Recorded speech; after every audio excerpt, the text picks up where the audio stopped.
So without further ado, even though people are still joining, hopefully they will keep joining us as well. I wanted to wish everyone a very good afternoon, at least those of you who are based in the United Kingdom. And for those of you who are based in Israel, good evening. My name is Patrick Karath, and I am Vice President of the Cambridge Middle East and North Africa Forum. For those of you joining us at the event for the first time, MENAF is a society at the University of Cambridge and a think tank focused on the current affairs of the Middle East and North Africa region, as well as British foreign policy towards the region. And if we talk current affairs, and particularly in the context of Israel and Israeli politics, then I don't think that we could have planned this event for a better date and time. This particular moment in time, policy questions abound in both the country's domestic politics as well as with regard to its international environment. Some of these issues, which we are obviously hoping to discuss this evening. We are very lucky to have with us a distinguished panel of experts and speakers on Israeli politics. Professor Yossi Meckelberg is Professor of International Relations and Associate Fellow at the Middle East and North Africa Program at Chatham House. His areas of expertise include Israeli politics, the Middle East peace process, and U.S. foreign policy towards the MENA region. Professor Meckelberg is a weekly columnist for the Arab News and serves as a member of the Human Rights Watch London Committee. Here with us this evening is, of course, Dr. Einat Wilf, who is a leading thinker on Israel, its foreign policy, Zionism, and questions of education. Dr. Wilf is a former Israeli politician who served as a member of the Knesset, as well as held roles of being foreign policy advisor to Vice Prime Minister Shimon Peres, and worked at strategic consultancy. She has also written several books analyzing and exploring some of the key issues of Israeli society and politics, which will include the event this evening, of course. And joining us this evening is a member of Knesset, Sharon Haskell. Our contacts at the Knesset right now informed us that a vote is still going on, but MK Haskell is still very much interested in joining us. So she will pop up the screen and we will make sure to incorporate her in the individual remarks and debate section as soon as she finishes on the floor. She's an Israeli politician, currently serving as a member of the National Union Party.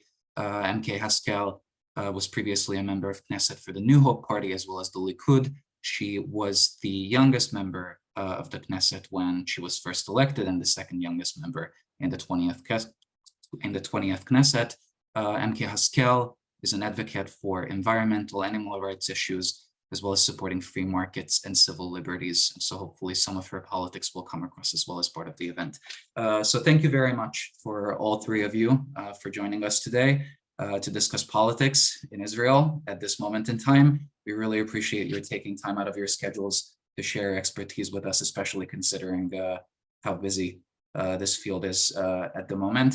As always, we will open with introductory remarks from our speakers and then move to a moderated discussion part. In the final part of the talk, we will give you an opportunity to ask your own questions. Even during the conversation, feel free to start sending us questions using Zoom's Q&A box, which you can access at the bottom of your screen. And by the time we start the Q&A, we hope to have a good list of questions for our speakers. So good evening, Professor Meckelberg and Dr. Wolf, to you again. And if it's all right with you, then Professor Meckelberg, we would start with your individual remarks. Thank you very much. And thank you very much for the organizer of Cambridge Middle East and North Africa Forum for inviting me to take part in this distinguished panel.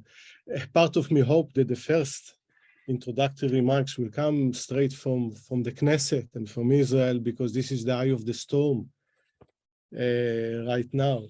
And as you said, Patrick, one could not have planned it any better, timelier, when it comes to what is happening right now. And I think mainly, not from your perspective, but for all the wrong reason of what's happening at the moment. Which not, of course, the doing of MENAF or the doing of the panel. I really think it's a watershed in Israeli society. I think it's a deep crisis in the Israeli society. Maybe not the first crisis in Israeli society. And I think the nature from the very establishment of the Israeli state, and even before that, of the Zionist movement, you could have almost envisaged that it will go from crisis to crisis, some more severe, less severe. And there are a lot of reasons for that I'm sure the educated audience knows so much about it. But I think at this moment, it makes it clear that one cannot sit on the fence anymore. It makes it clear what is the right side of history and what is not the right side of history.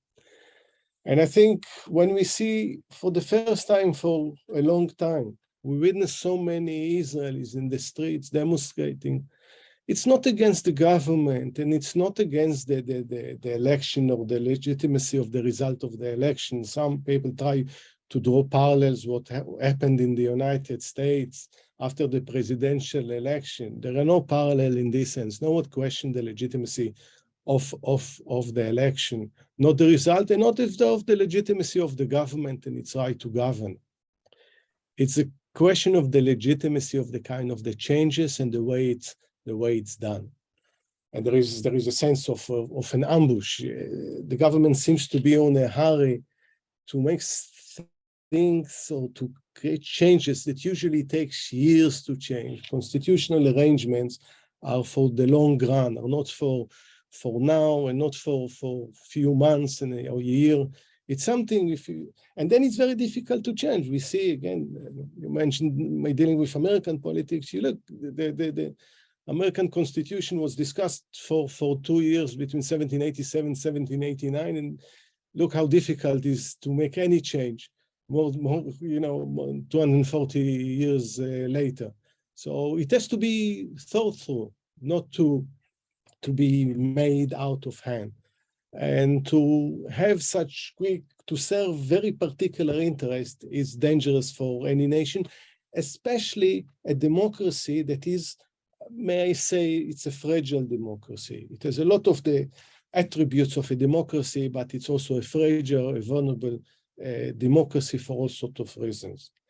Now, I think what we see in the street, and if I read correctly, and correct me if I'm wrong, you are there were 80,000 people in Jerusalem, and as we all do, look on the Twitter feed and others, you see people that usually, if at all, don't tend to demonstrate, don't tend to protest. Actually, if there is anything that for years worried me in Israeli politics, is apathy. People are not, especially on the more progressive side, that they take as it is, they enjoy the good life, they don't want to see the kind of changes, the incremental deterioration in Israel democracy, and also ignore what happens on the other side of the green line, which I'll come to in a second. And as a result of it, some apathy entered into the conversation for way too long. And I think this, if anything good came out what is taking place right now, this apathy has gone, and we see it, Saturday after Saturday. And now, to think there will be 80,000 people on a Monday, and including in the education system, that people stopped working for a day. I think this shows you the strength of the feeling, but also the depth of the crisis and the depth of the fragmentation in the Israeli society. And I think the ploy by the current government to substantially weaken the democratic system through dealing a fatal blow to the judicial system and subordinate all systems to complete obedience to the politicians in government is something that is a worry, and it will be a worry in any democracy. We worry about it in Europe. We saw it in Hungary and in Poland, and there are different measures in what is done in different shapes and form, but it's a worry trend which is not Israeli specific. You see it in other places too. Now, it's interesting to see how it affects, of course, different parts of the society, whether it's the high-tech people, economists that warn against in academia, civil society, the world of art, and all united against this judicial insurrection. But let's not forget, there are also a lot of people that support it. It's enough to look at anyone's Twitter feed, and we see also the style of debating right now, which is, I think, by itself endangers the ability to have a democratic discourse, as the tones are going up and up and up. Now, let's not delude ourselves. This is not a reform. And to be honest, there is nothing wrong with seriously examining the need for reforming the political and constitutional arrangement of any society. It's probably now and then there is a need for this because societies change, the domestic conditions alter as the international one. And obviously we are in a different world of social media, of the way they interact with one another, the discourse in society. So it makes sense as long as we adhere to some basic values or more than basic values of liberal democracy, there is no reason not actually to look and try to assess the quality of the constitutional reform. But it can be done when it's mainly done to legitimize and normalize corruption. It can be done when the big elephant in the room is Netanyahu's corruption trial. This is serious. Or to legitimize a minister, in this case Aryeh Deri, that already been convicted. Changing laws just to serve particular individuals must be unacceptable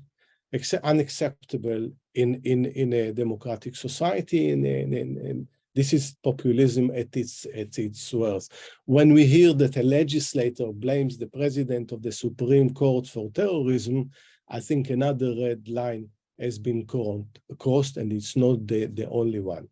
Now, I know we have a few minutes to discuss, to unpack quite a lot.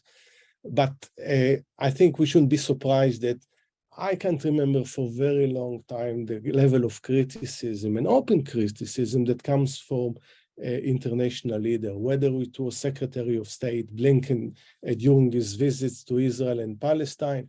He used terms that, I think diverted from diplomatic protocol in order to say this is unacceptable to the United States if it's not done through consensus. And you might argue it's not exactly done in the US right now through consensus, that's right, but the relations with the United States are way too important to ignore it, as well as with the EU. Consider if you look at the level of trade and the support from the EU, even if you take into consideration the criticism and what, according to Le Monde, Macron told Netanyahu that France will assume that Israel is disconnected from the two countries' democratic perception. This is serious. Let's all, bear in mind that Israel got a lot of allowances for behavior on the other side of the green line of the occupation because it's some sort of a democracy.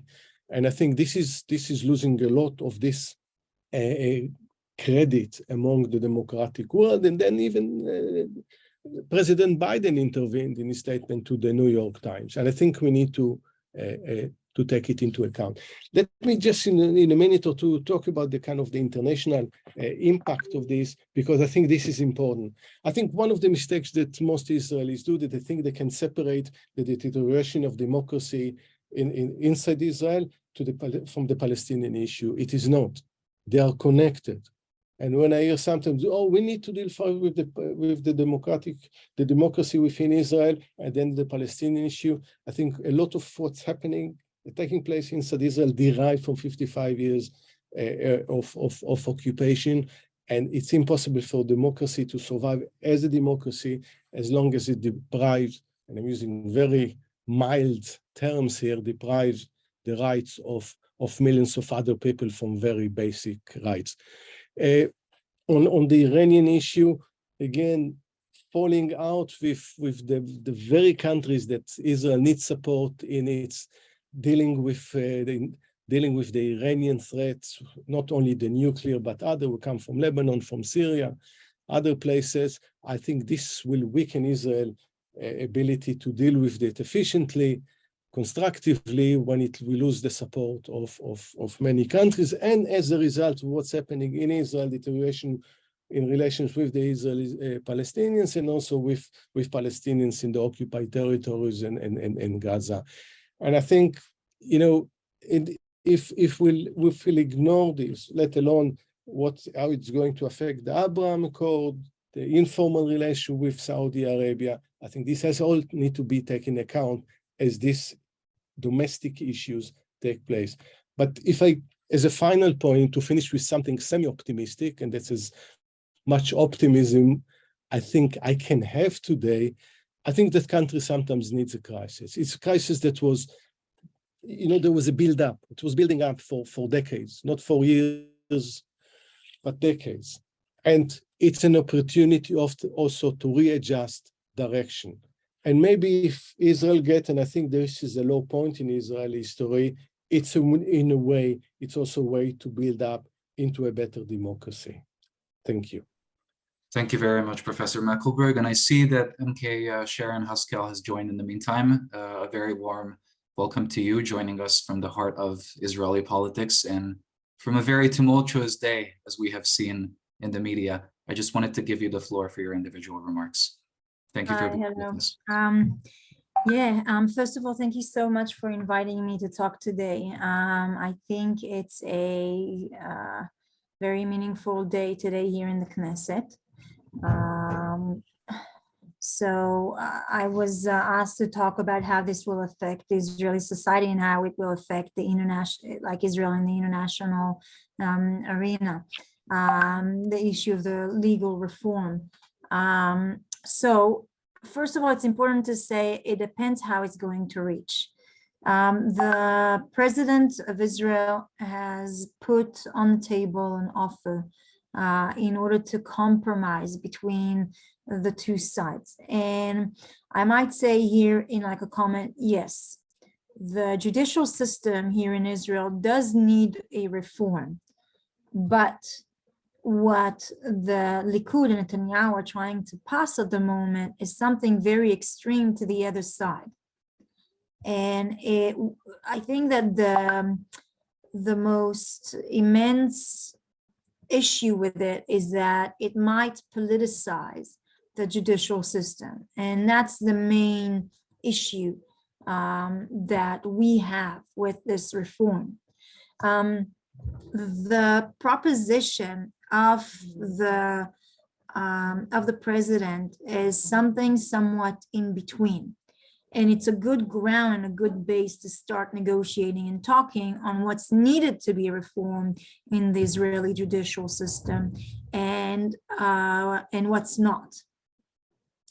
I think that our main concern and Israelis' main concern is that this reform is going to serve Netanyahu and one of his allies from the Shas party in legal issues that they are facing at the moment.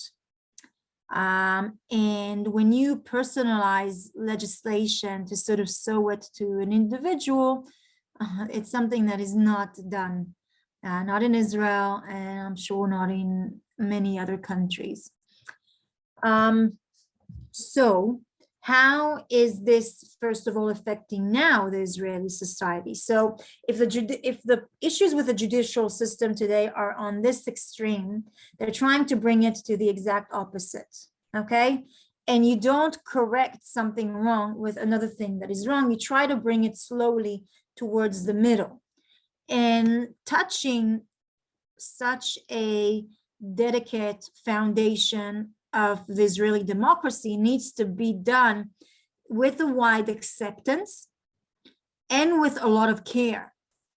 So what they did, they brought, and they're bringing on Wednesday, about 5, I think, different legislations that are talking about that.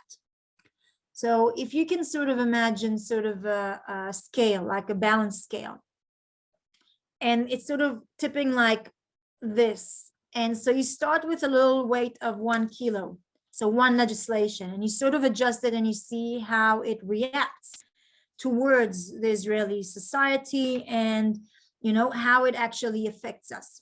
Then you come and you bring another legislation and you see how that's affecting, and then another one. You don't just bring, you know, 5 to 10 legislations, because that's going to tip the scale to the exact opposite way. And that can create a lot of difficulties, a lot of challenges, to the point where it can harm our democracy. It can harm the independence of the judicial system. And that's what we're concerned about it as well. So how is this affecting these days the Israeli society?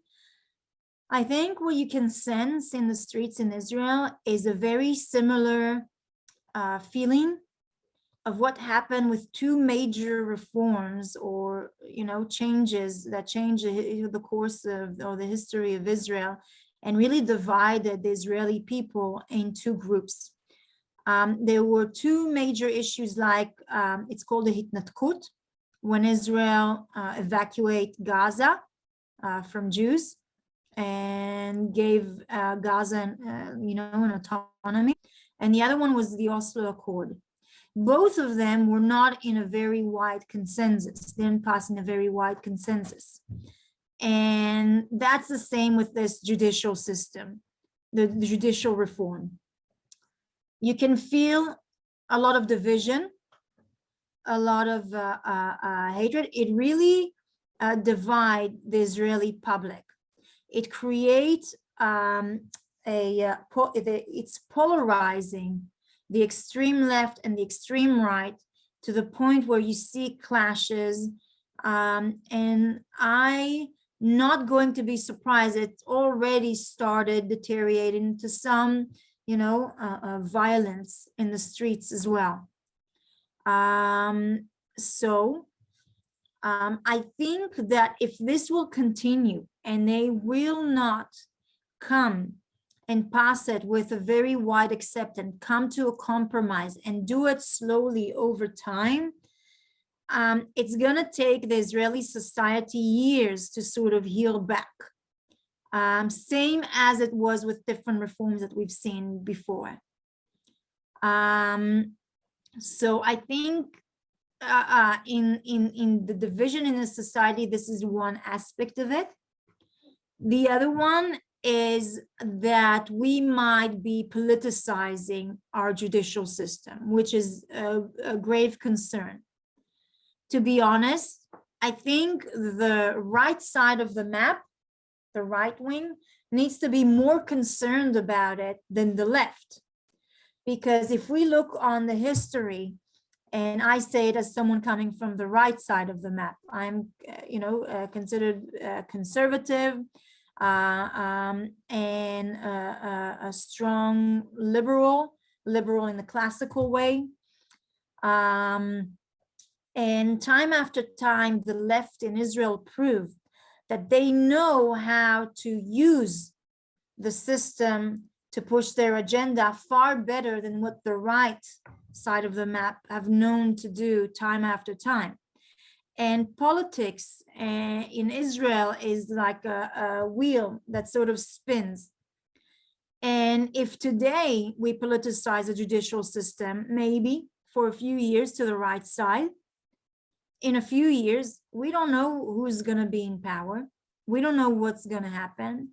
And they can tip it to the exact opposite way. And the message that I'm trying to send mainly to the Israeli public on my side of the map is that we need to be the first, or the conservatives needs to be the first one who needs to be worried about it.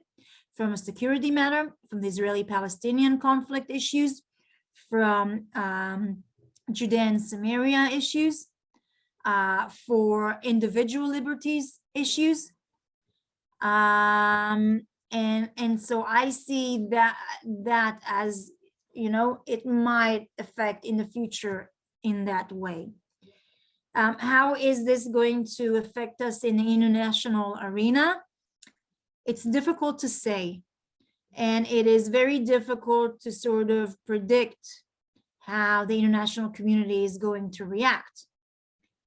To say that I'm very concerned about it, I'm not sure.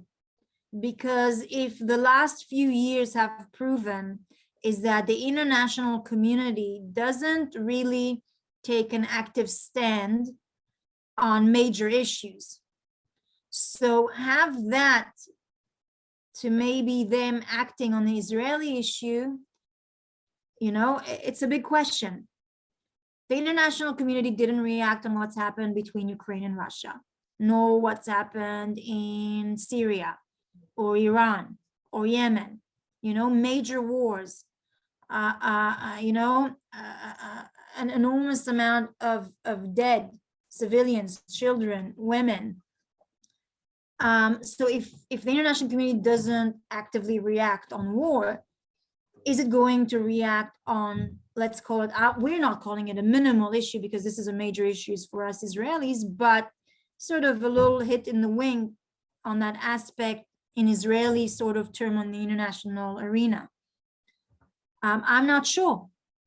On the other hand, Israel, the international community always has treated Israel differently from other countries. There was always sort of, a double standard on how they react to issues that are happening in Israel when we compare it to other countries as well. So it might play out differently as well. There might be a bigger reaction towards that. I don't think that a reaction is going to be within our region, so the Middle East. If there is going to be a reaction, I believe it's mainly going to come from the European countries. But it's very difficult to know how it is going to affect.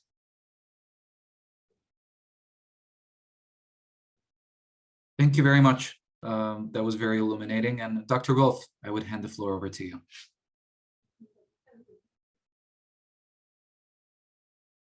Oh, sorry, I think you might, yes, let me just ask you to unmute. I think yeah, there you go. Hi, sorry. So I'll start by saying that I find myself in the odd position these days of actually not being concerned for Israel's democracy. I'll start by saying that Israel is actually not a fragile democracy. Israel is, and that's a fact that sometimes surprises many, Israel is one of the world's oldest democracies. It seems odd, we think of Israel as a young country, but when you realize that much of Africa, Asia, Latin America, Eastern Europe, Southern Europe were not democracies until fairly recently, it's clear that we're part of a small club. And even within that club, Israel is one of the oldest countries to remain a continuous democracy since its founding. No military coups, no civil war, no suspension of elections. So Israel's democracy is actually not fragile. It's one of the oldest and strongest democracies in the world. Several things have sustained Israel as a democracy, not least of which is that it is fueled by an ancient Jewish tradition of argumentation, the Zionist Congress institutions that had wide representation, and the Israeli Knesset is a direct continuation. Israel, of course, is one of the world's most representative democracies. And this is, of course, the paradox of Israeli democracy. Because Israel is such a representative democracy, it means that a lot of the voices that are represented within Israeli democracy are not liberal. And we've often mixed the terms. We've come to appreciate democracy as always guaranteeing liberal outcomes. That, of course, is a recent phenomena and it's not necessary. But a lot of the voices in Israel's democracy do not necessarily have liberal positions on issues of the day. Sometimes I joke, but not too much, that like everything good that ever happened in Israel, Israel's democracy is the outcome of no choice.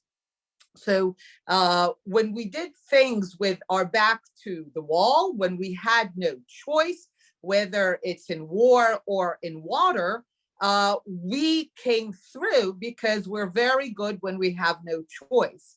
And in the same way, our democracy is a democracy of no choice. It's a democracy that rests on the understanding and agreement of all participants in Israel's democracy that as much as they have fierce debates and completely oppositional visions of what Israel should be, They agree to use democracy as the mechanism by which they settle their disagreements. And in that sense, Israeli democracy has been strong, robust, and long-standing. And I don't think we are facing a challenge to Israel's democracy. I have studied the various proposals over the years, and there's no doubt that the current kind of insanity and over the issue is directly related to the fact that Netanyahu has a personal interest in it. Because I can tell you that issues of judicial reform, the rebalancing or balancing of the power between the Israeli parliament and the Israeli judiciary has been a matter of discussion and debate for many years for about 20 people who really cared about it and who were represented across the Israeli political spectrum. But now, when it's become a political issue, and especially a proxy for the Netanyahu issue, the lines are drawn. And as a result, people on the anti-Netanyahu camp, I'm not even saying it's left because it's not, are now against reform, and they might sotto voce admit that, yeah, something should be done, but they won't speak about it anymore because now it's a form of heresy. And people on the right, again, who are not particularly enamored about it, again, will not say anything because that is now the most important issue. And you see it going into, like, I know this is not an apt comparison in terms of how people think it's important, but you've watched the recent insanity over gas stoves in the United States. And there's a feeling, and I'm sure a lot of it as impacted by technology and economic trends, is that you throw a topic, you politicize it, the lines are drawn, the camps are at each other's throat, but the issue itself is one that if you just put people from both sides in a room, they could come to a resolution. So 2-3 years ago, very few people cared about the issue, certainly knew or had an opinion. And in recent weeks, I've participated in events where old friends are yelling at each other with intense passion over how to elect judges, an issue which 2 or 3 years ago, seriously, they were not very much interested in. So this is the process that we went to. But again, Israeli democracy is not under danger with or without this reform. The things that sustain Israeli democracy are the fact that it is fueled by the Jewish argumentative tradition, by the Zionist Congress structures that became the Israeli Knesset, and the fact that it has a parliamentary system. And in general, as you know, parliamentary systems tend to be more robust for democracy. Now, what then is the real issue? If I don't think that judicial reform is the real issue, and I think ultimately some version, some compromise will be reached, what is the real issue? And I think the current debate is merely a proxy for it. The real issue is that people are coming to terms with the fact that the state of Israel now represents very diverse groups who are not going anywhere. So if anyone had any fantasies that there are certain groups that could somehow be made to disappear, and if not disappear, know their place, so to speak, I think people are, to use the Kubler-Ross process, people are now processing their grief over the understanding that the state of Israel will never be precisely their vision of the state of Israel. And they will have to make do with a lot of groups for whose beliefs and way of life they have a deep distaste. So now we're seeing the anger phase, and hopefully later we'll see the negotiation and maybe a bit depression. And finally, we'll come to terms with the fact that this is Israel. And the democratic mechanism is what will bring us through this process. So I think what we need is to recognize, again, none of us are going to have the Israel that we wanted. I can say that personally for me, as much as I'm less concerned for Israeli democracy, I have become more outspoken and intense, for example, about my secular liberal vision for Israel, precisely because I respect the fact that Israel represents voices that have a very different vision from myself. And I respect the fact that they will continue to have an equal voice in shaping Israel as my own. I find it necessary that the liberal secular voice will be prominent and powerful and clear, and to that I contribute, but it's not, I have no concern for our democracy. Thank you very much, Dr. Wolf. And thank you to all of you. That was a very informative beginning section. I would like to open the floor to any of you. Would any of you like to reflect on the others' remarks or thoughts? Feel free to jump on and begin.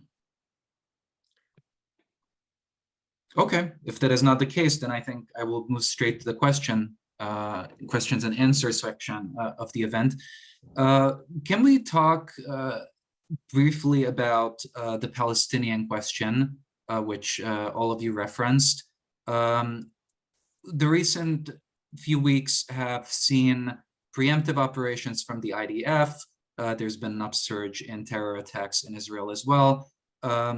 But the government's response has not been significantly different than its responses on previous instances during an upswing in these hostilities. Do you anticipate a heavier hand from the government moving forward just by virtue of their political affiliation, being on the farther right side of the political spectrum? What do you expect? What kind of actions do you expect them to take? What in your opinion will we see over the coming weeks if the two sides continue exchanging these episodes?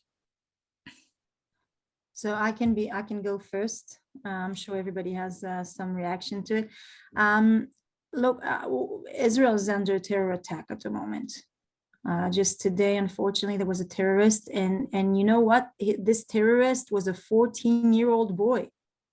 We are dealing with a major issue of incitement from the Palestinian Authority, with a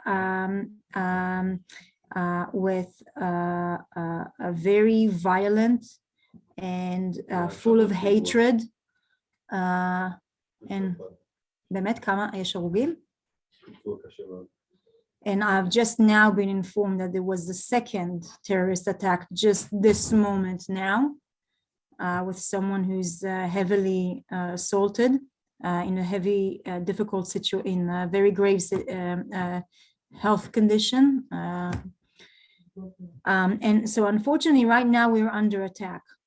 And unfortunately, the current government have quite a few ministers that lacks the experience of some of the ministers, even who served in the former government and even the one before. And this government is very populist. I mean, they spread a lot of slogans and many things that sound great, but at the end of the day, when they need to come and operate on it, many of them just don't know what to do. And you know, in the last coalition that I was a member of, for example, when we saw that there are rockets or shooting from Gaza into civilian cities and towns, we would immediately have a swift reaction back to send a clear message that this is absolutely unacceptable. And right now, for the past 10 days, there have been shootings and rockets and missiles, and it sort of feels like it's been contained. And so it continues. And so even though this is a very right-wing government, I don't think, first of all, that they react, you know, in the proper manner, because also I believe it's a lack of experience of many of these ministers. And on the other hand, they are extremely busy and like their priority right now is different. They are completely consumed in passing this judicial reform. And so I think that they don't concentrate enough on the security issue at the moment. Anyone else on the panel? Would anyone like to address the question? Dr. Wolf, please. Certainly. So I think we need to separate the question of the fundamental conflict and the question of kind of the management of various levels of violence. The fundamental conflict remains unresolved for the simple reason that the Palestinians remain attached. To their credit, they are consistent, as they have always been, to the vision of from the river to the sea. No Jewish state and any borders whatsoever. As a result, this means that Israel and the Palestinians, Jews and Arabs, are stuck for over a century in a battle of mutual exhaustion, whereby the Palestinians are trying to get Israelis and Jews to give up on the idea that they should have a sovereign state, even in a part of the land. And Jews and Israelis are trying to get Palestinians to forgo their vision of no Jewish state in any part of the land, to finally develop a constructive vision of a Palestinian state next to Israel rather than instead of Israel. So that part of the conflict remains unresolved, and there's no signs that it's moving to any kind of resolution. But even with those parameters, there are levels of heightened violence and less violence. And here the government makeup goes in actually in opposing directions. Netanyahu, despite his image as this baritone speaking, warmonger, trigger happy, is actually practically known to be very risk averse. And a little known fact is that under Netanyahu's rule, and by now there's enough years of that you can at least attribute it to him, the number of Jews and Arabs killed as a result of violent conflict plummets. In some years, it was the lowest in the history of the conflict. So Netanyahu is actually very good in de-escalating situations for lower violence. And it's also his interest. He believes that his ability, for example, to move forward with Arab countries depends on generally the media and less images. As long as there's no violence, the media doesn't tend to cover what's happening here, and that creates the ability for him to move with the broader geopolitical goals. So if you were only to look at Netanyahu as the prime minister, you could bet on de-escalation and lower violence over time. But another part of the coalition is actually perhaps very interested in violence. There is a theory that I think has a basis that actually the extreme right represented by religious Zionism is aware of the fact that the vast majority of Israelis have actually not come around to their vision of settlements and expansion and taking over the land. We only saw it quite recently, again, with Netanyahu and forgoing annexation for the Abraham Accords. The vast majority of Israelis, we've seen it since the disengagement, since Sinai, the vast majorities of Israelis will always prefer peace and normalization over expansion of land. And their recognition that at the end of the day, despite massive and continuous efforts, they have failed to get the Israeli public on their side. And if anything, the last government showed, and even Netanyahu showed a willingness to bring in Arab parties. Israeli Arabs are going through a process of Israelization. In many ways, the extreme right vision is not gaining ground with Israeli public. And there is a theory that those on the extreme right are interested in fomenting violence as a way of reshuffling the cards, in the hope that under violence, something will happen that will allow them to further their vision and to get the Israeli public to their side.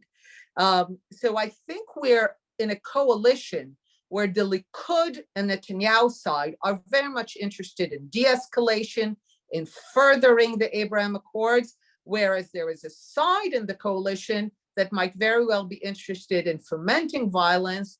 And the key question, of course, going forward is how that will be managed. Thank you. Professor Mecklenburg, please. Sorry, I think you're on mute. Just a second.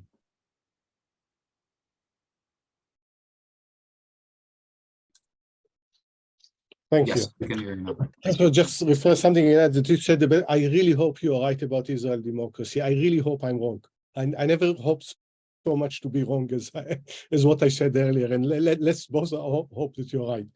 Let me say about the Palestinians, because your question implies that, you know, the future holds heavy-handed as if it was easy-handed before that, and this is not the case. So it's been heavy-handed under the so-called change government.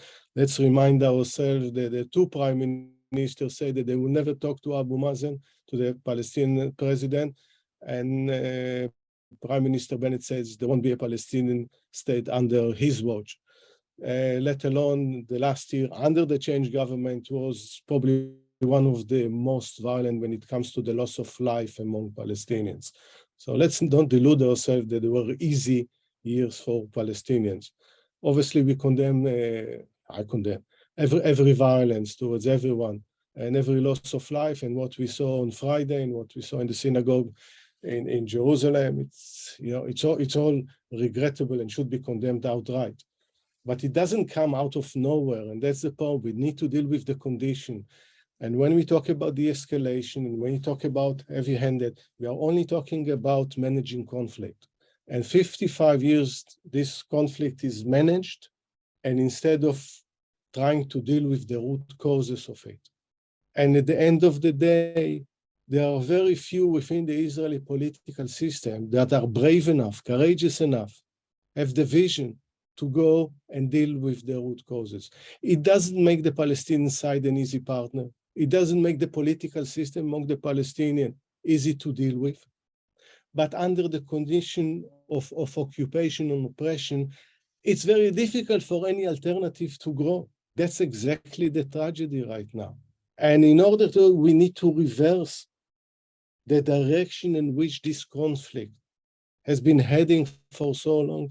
An expansion of settlements won't do that. Grabbing more land won't do that.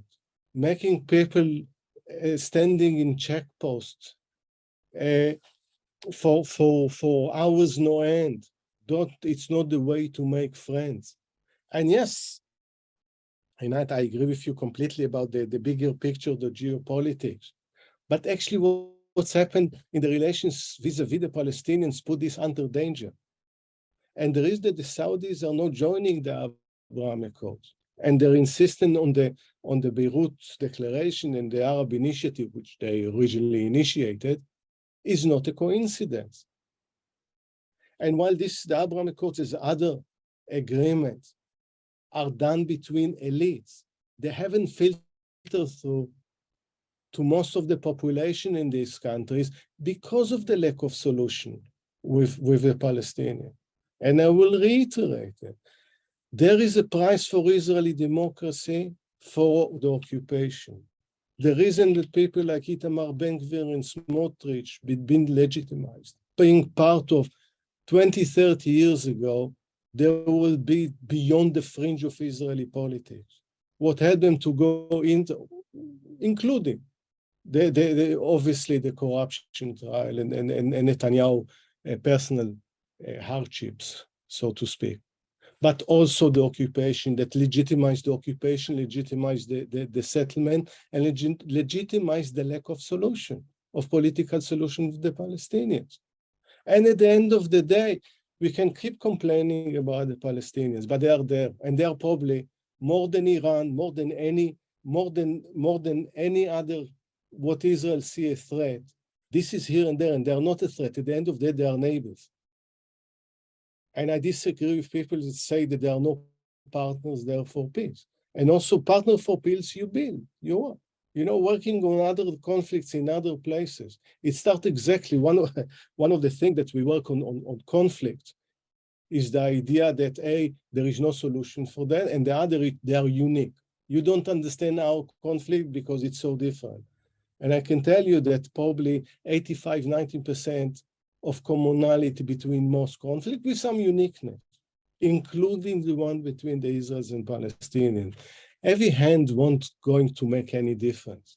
We saw it so many times when Israel, call it a targeted assassination, eliminating, killing of Hamas leaders. What happened the next 5 minutes? Came another leader. The idea at the end of the day is any other conflict is engagement and looking for a long-term solution. Thank you very much. Just to be conscious of everyone's time and the voting schedule in the Knesset as well. I'm not sure if the day has finished or if you still have commitments, MK Haskell, but I was hoping to discuss the international arena as a last point of interest. And Iran has come up in your individual remarks as well, some of your individual remarks, but Iran in recent weeks has stepped up its, even though only rhetorical game for the time being, in an exchange of tit for tat, whether we think about exercises in the Persian Gulf or the supposedly Israeli conducted attack on this military facility or weapons storage facility in Isfahan. Now we've seen a theatrical revealing of what appears to be an intercontinental ballistic missile in Israel with a threatening message, "Death to Israel," written on it.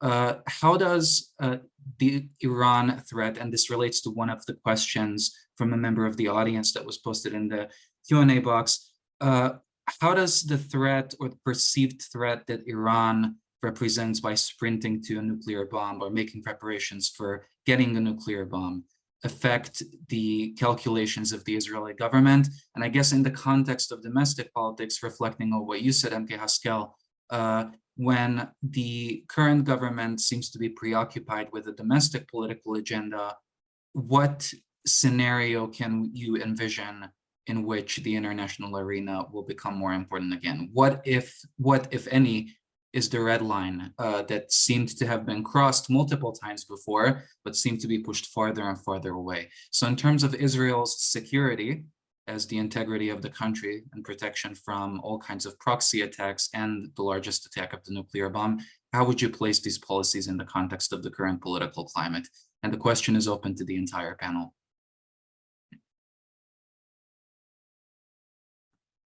Wow, that's a big question. Where do we start from? So first of all, maybe just to put you guys a little bit more in the Israeli eyes, Netanyahu sees as part of his life mission to protect and defend Israel from Iran.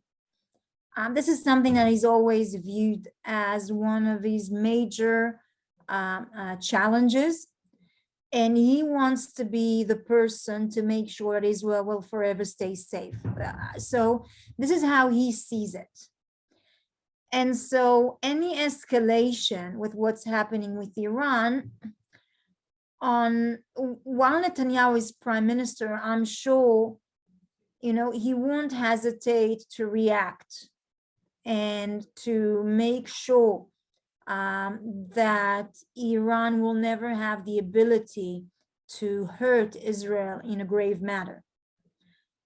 On the other side, Iran and what's happening there now is important in that context. So they've been backing up Russia. They got a lot of backwind in showing sort of military power, exporting equipment, assisting Russia in their war with Ukraine. So they feel a little bit more important at the moment, or that they have a little bit more allies. On the other side, they have a major civilian crisis where they just had, an enormous amount of people marching down the streets, massive demonstration that are led by women and children who are fighting for their freedom. The economic situation is deteriorating as well. And Israel is the perfect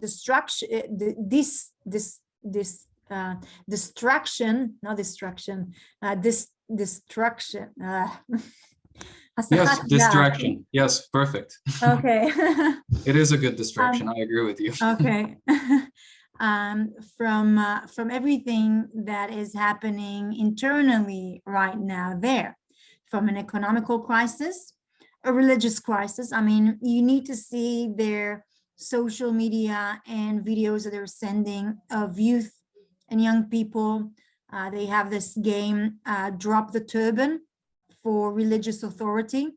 So you see an enormous amount of videos coming attacking religious authorities, which is, that's a great risk for that youth. So they have a religious crisis, an economic crisis, massive demonstrations of women and children marching down the street, actually fighting and attacking police stations.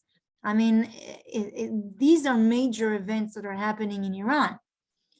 And so it's easy for them to start pointing out issues around Israel. The missile that they had the inscription of death to Israel actually was missing a letter. But it's another message that they're trying to send towards us. And I'm not going to be surprised if they will take actions against Israel, because it is easier to sort of blame all of their issues and all of their problem on an outside enemy, sort of to say. So they just blame Israel for everything. We saw that actually happening a lot in Lebanon as well. So Lebanon also is going through a major political crisis, economical crisis, and Nasrallah and Hezbollah, they'll point the finger towards Israel, while, to be honest, Israel is the solution to a lot of their issues. So I'm not going to say it's not, if Iran uses Hezbollah, it's in the same interest of Lebanon and Iran to use Hezbollah as their proxy, as they use it constantly. They're funding them. They are working them for all of these years, and actually try to do some step and attack Israel or do a major event towards Israel. How is that going to affect us? I think on that issue, Netanyahu will be strong. He sees that as his life mission. He will get a full backing from us in the opposition. I mean, Israel's security is not in question. There's no opposition coalition in this matter. We are all united in order to defend our country and our people. Iran is a major threat to our country and to our people as well. Thank you. Dr. Wolf, Professor Meckelberg, any reflections on the international aspect? Tom? Please go ahead. I will just say briefly, the attitude towards Iran these days is actually much more influenced by their alliance with Russia, with their help to arm Russia with drones. And I think in that sense, it's making a much more powerful argument than almost Israel has ever been able to make. And that's going to determine that issue much more than what Israel says. And that's leading to a realignment, which at the moment Israel seems to benefit from, but really it's not about us. But I also want to actually take this opportunity to respond to Professor Meckelberg's argument that at the end of the day, the conflict is quite simple. And in that sense, the international arena can only help if it stops indulging explanations that do not go to the root cause. At the root cause is the battle between Zionism and anti-Zionism. The Jews want a state. The Arabs, and especially the Palestinians, have always been very clear that a Jewish state in any borders whatsoever is illegitimate. As a result, whenever they faced a choice, including after 1967, to have a Palestinian state in part of the land, but the price of that was legitimizing coming to terms with the existence of a Jewish state in any part of the land. At least to date, they have found that too high a price to pay.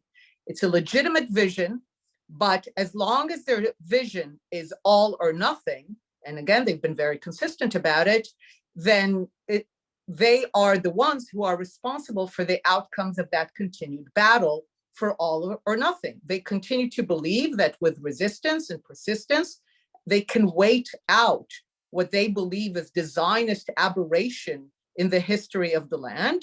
Who knows, they might be right, but from their perspective, they see no reason to legitimize and accept what they view as a complete injustice, something that is unacceptable, to have a Jewish state in any part of the land. As a result, the only thing, there's no alternative to trying to manage the violence, but peace, as we imagine it, a Jewish state next to an Arab state, the way that the United Nations imagine it, can only happen the day that Palestinian and Arab leaders come to the Jews of Israel and say, we're done. We're done, and we accept that you, the Jews, have an equally legitimate claim to this land. You're not foreigners. You're not some white European settler colonials. You're Abraham, as the Abraham Accords say. You belong here. You have a history here. You are a people rather than the claim that you're only a religion. Therefore, by virtue of having a history here and being a people, we recognize your equal right to self-determination. We have the same right. As a result, our vision is to have a state next to you rather than instead of you, which is what we've been trying to do for the last century. Now let's discuss borders. At that moment, the vast majority of Israelis will say yes, as they have always said yes to any real peace proposal from any Arab leader, and even much less than that from Palestinian leaders. So that element will not change until the international community finally prioritizes doing good over feeling good. At the moment, it seems to prioritize feeling good, but the price of it is that the conflict continues. Doing good will require saying a lot of things that don't feel good, which is letting the Palestinians know that no one will indulge them anymore in the vision of from the river to the sea, this idea of a non-existent right of return to settle inside sovereign Israel. They need to hear that all of that is over. They can have the support of the international community to have an Arab state next to Israel, but they will no longer have the support of the international community to have an Arab state instead of Israel. That will be the moment when the international community can actually bring an end to the conflict rather than extending it as it has done in the past. If I may, I rather talk about the Iranian issue because I think it's important. But you know, first of all, I think this argument is pre-Oslo and not post-Oslo, because at the end of the day, I think we all do it in these debates. We make, including myself, I take the responsibility. We talk about the Palestinians, we talk about the Iranians, and instead of looking at how complex are these societies, I think it's nature of some of these meetings. While those are complex societies, and yes, some Palestinians will never accept the existence of the state of Israel, but actually the vast majority of Palestinians do accept the existence of a Jewish state next to them. It's I suggest we all go and see many public opinion polls done by Khalil Shikaki for many years. Actually, there is what they don't believe that it's possible. What we see recently, the deterioration is more support to revert to the armed struggle, and less people believe in two-state solution. But this is again an outcome of the conditions. Now we have to remember also there is a mirror image. There are a lot of Jewish Israelis that don't believe in the right of Palestinians for self-determination, and they want exactly. They want a Jewish state between the river and the sea. That's what needs to be resolved. I don't think the conflict is anymore between Jewish Israel and Palestinians. It's between those who want to coexist with one another and those who refuse to coexist and think about how they can win this war one way or another and control the entire land. And I think those who are more moderate, also more pragmatic and also realistic, know it only will lead for endless bloodshed, and the opposite should happen. Also, there is something which, this is a very asymmetric conflict. So the stronger side here needs to understand that it can't expect of the substantially weaker side to come with this big declaration. It's a process. It's edging towards instead of coming this. But I think Iran is an important issue there, because yes, this is a serious issue not only for Israel, not challenge only for Israel, but also other countries in the region. The nuclear is one aspect of it, but also Iranian revisionism of the Middle East and challenge to the Middle East is serious, whether it's in Syria, in Yemen, and in Lebanon. I think one of the worst things that happened from the nuclear point of view is the misguided decision by President Trump. And I think Prime Minister Netanyahu should take some responsibility for that. For that is the withdrawal from the JCPOA. Even the Israeli intelligence community think that was a foolish decision. Actually, the Iranian maybe didn't adhere to the spirit of the agreement, but actually to the letter of the agreement. And since then, they became closer and closer. They're probably a threshold nuclear, which is definitely not a good news for anyone in the Middle East. This is an ongoing, and what we see right now, the war that Israel and Iran face right now, it will continue, and it will be a hybrid war in different areas, and I don't think it's going to change. I fully agree. Iran doesn't have any favors, but its behavior supporting Russia, supporting Assad, its behavior in Lebanon. But this is the challenge. The thing is, and again, I go back to what I said earlier, in order for Israel to enjoy the support of the international community, it has to also to make sure that it behaves the way that it deserves the support of the international community.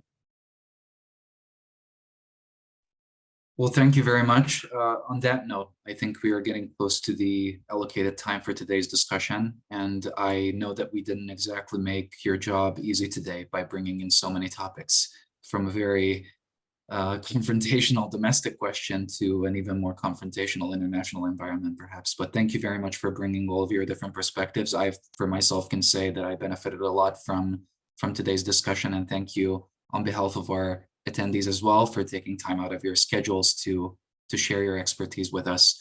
Again, our speakers today were from the Knesset, joining us, MK Sharon Haskel, Dr. Einat Wilf, and Professor Yossi Meckelberg. Thank you so much for joining us this evening, and we hope to follow up on your individual work as well and stay in touch. Thank you very much. Thank you very much. See you soon. Bye-bye. Thank you. Have a good evening. You too.